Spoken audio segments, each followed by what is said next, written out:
Jamen, jeg blev selv varm på den her uddannelse som kraniosekrat for omkring 3 år siden, fordi at jeg kørte som sundhedsplejerske og rigtig mange familier. Nærmest dagligt blev jeg spurgt, så har vi hørt om sådan noget kraniosekrat, hvad tænker du om det, og hvad?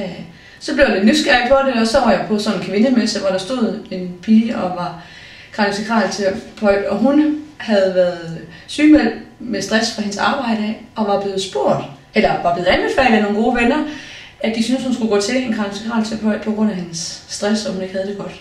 Og det gjorde hun så, og syntes, det var helt fantastisk. Og så startede hun op selv, og så kom jeg til at snakke med hende, og så var ligesom om brikkerne bare faldt på plads i forhold til det, jeg havde arbejdet med, og det, når jeg tænker videre frem, hvad er det for et samfund, vi lever i dag. Børn og voksne har bare gang i så mange ting, og hele tiden på, og vi skal det, og vi skal det, og vi skal... Man glemmer lidt nogle gange at delete og slappe af, og det kan den her behandlingsform være med til at hjælpe dem til.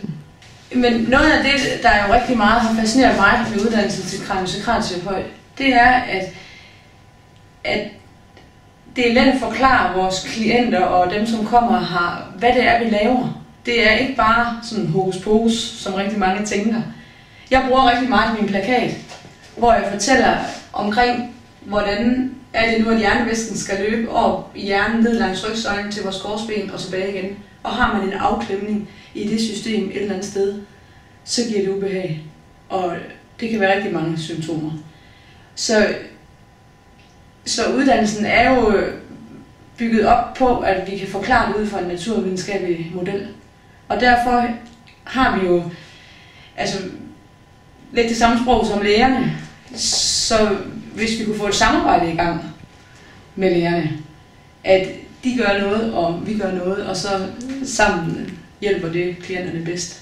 Og jeg tror for eksempel ikke på, at nu piskespælspatienter, der er rigtig mange, der er blevet opereret og får til sidst at vide, jamen vi kan ikke gøre mere end den smerte, den skal lære at leve med. Det var nok lige sådan en sætning, at det tror jeg bare ikke på.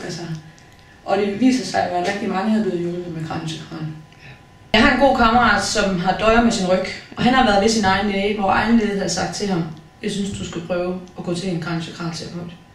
Og det synes jeg jo er enormt interessant, hvis vi kan få den vinkel ind igen, fordi hvis de får lov at høre det fra egen læge, så bliver det også gjort lidt mere nede på jorden, i stedet for at mange har så travlt med at det er sådan noget bogus. Lige inden jeg startede hernede, der havde jeg fat i skolechef i Silkeborg Kommune. Fordi jeg kunne rigtig godt tænke mig, at vi kunne få kraniosekrat ind i folkeskolerne.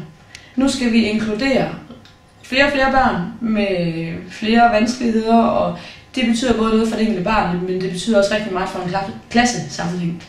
Og der havde jeg fat i en ledende skolechef her i Silkeborg, fordi jeg kunne så godt tænke mig, at Silkeborg turde gå foran lige nøjagtigt der. KST Akademi med Trine Rosenberg, det ligger i Silkeborg, og Trine hun er mega anerkendt inden for det her, så nu skulle Silkeborg gå foran.